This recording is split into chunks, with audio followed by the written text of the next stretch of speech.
Welcome to Introduction to Multimedia and Game Design and Animation, where you will learn how to code, make digital art, and how to make animations.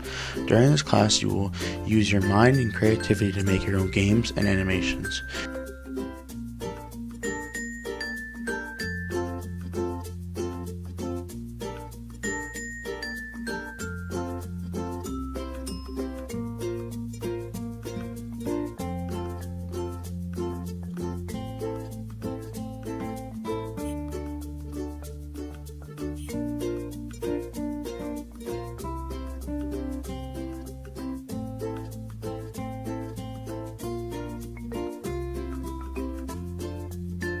You get to use different types of softwares like Photoshop, Pixel, Photopia, Scratch, and GameSound.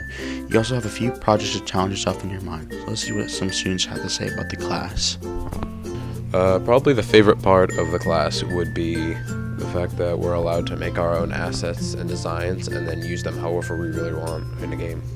So my favorite part of class is that you basically just get to play video games and make video games for the whole period. Designing the games and learning all the coding aspect to everything, learning all the integers and the booleans and all that goes into the different aspects of the game. Well, that's Introduction to Multimedia. Hope you take the chance to take this class in your high school years. And remember, code your way to victory.